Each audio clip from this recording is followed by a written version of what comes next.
శివుని అర్ధనారీశ్వర రూపం వెనుక ఉన్న అసలు రహస్యాలు తప్పక తెలుసుకోండి. ఇన్ యంగ్ అంటే స్థూలంగా చీకటి వెలుగుల సమతుల్య సంగమం అని చెప్పవచ్చు. చీకటి వెలుగు స్త్రీ పురుషులిద్దరిలో ఉంటాయి. ఒకరి వెలుగులో ఒకరు నిండిపోవడం, ఒకరి చీకటిలో ఒకరు సేద తీరటం జీవన సూత్రం. అదే హిందూ జీవన విధానంలో అర్ధనారీశ్వర తత్వంగా చెప్పబడినది. ఇవన్నీ పరస్పర ప్రేమను, దంపతుల మధ్య బాంధవ్యం ఉండవలసిన తీరును అంతర్లీనంగా బోధిస్తుంటాయి. ఇవన్నీ ప్రపంచం పుట్టినప్పటి నుండి ఉన్నవే. తెలుసుకున్న వారికి తెలుసుకున్నంత ఆది దంపతులు జగత్పితరులు. జగత్పితరౌ వందే పార్వతీ పరమేశ్వరౌ అని స్తుతిస్తుంటారు. జగత్తుకంతటికీ తల్లిదండ్రుల్లాంటి వారు ఆ పార్వతీ పరమేశ్వరులు.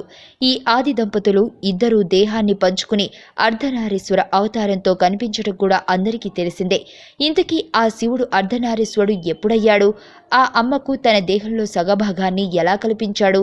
అసలు దాని వెనుక ఉన్న ప్రధాన కారణమేమిటి అనే విషయాలను వివరించి చెబుతుంది ఈ కథ సందర్భం. సృష్టారంభ వేళలో బ్రహ్మ ద్వారా రచింపబడిన మానసిక సృష్టి విస్తరిల్లకపోవడంతో బ్రహ్మదేవునిలో తీవ్రమైన దుఃఖం కలిగింది.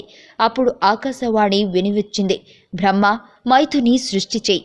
ఆకాశవాణిని ఆలకించి బ్రహ్మదేవుడు మైథుని సృష్టిని చేయు సంకల్పించి నిర్ణయించాడు. కాని తత్సమయం వరకు నారీ జనోత్పత్తి కాకపోవడం వల్ల అతడు తన నిశ్చయంలో సఫలుడు కాలేకపోయాడు. శివపరమేశ్వరుని కృపారహితంగా మైథుని సృష్టి కాజాలదు.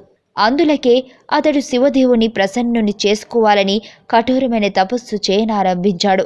చిరకాల పర్యాంతం బ్రహ్మదేవుడు తన హృదయంలో ప్రేమపూర్వకంగా శివమహేశ్వర ధ్యానం చేస్తుండిపోయాడు. అతని తీవ్ర తపస్సుకు ప్రసన్నుడైన ఉమామహేశ్వర భగవానుడు అర్ధనారీశ్వర రూపంలో దర్శనమిచ్చాడు.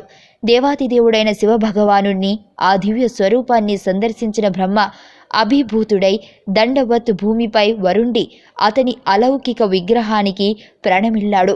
అంత శివమహేశ్వరుడు, వత్స బ్రహ్మ, నాకు నీ మనోరథం అవగతమైంది.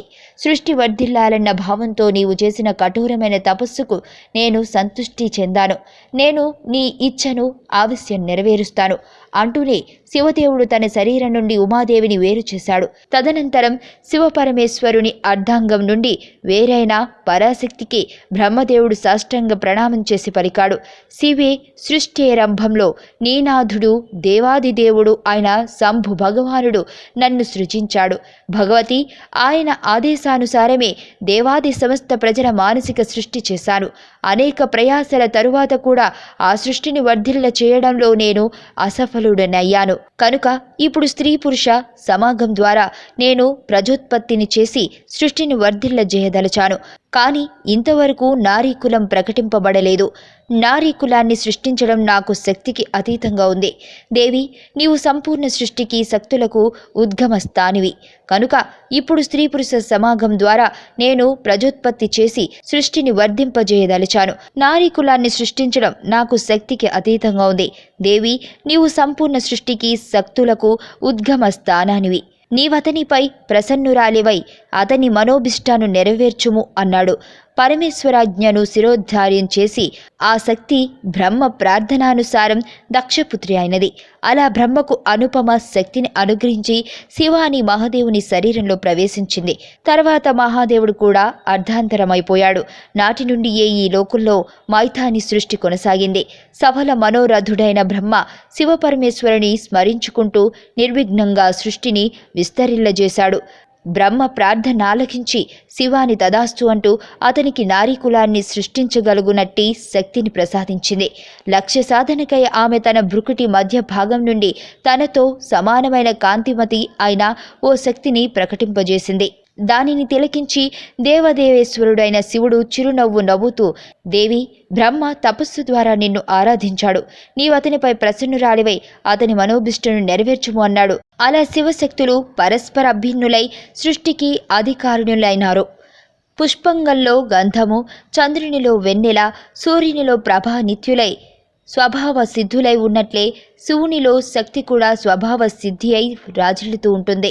శివునిలో ఈకారమే శక్తి అయి ఉన్నది. శివుడు కుటాస్తత్వం కాగా శక్తి పరిణామ తత్వమై భాసిల్లుతూ ఉంటుంది. శివుడు ఆజన్ముడు ఆత్మ కాగా శక్తి జగత్తులో నామరూపాల ద్వారా వ్యక్తి సత్తాగా ఉంటుంది. అర్ధనారీశ్వర శివుని రహస్యం ఇదియే. మీకు తెలియని మరిన్ని రహస్యాలను తెలుసుకోవాలనుకుంటున్నారా? అయితే సబ్స్క్రైబ్ చేయండి రహస్యవాణి.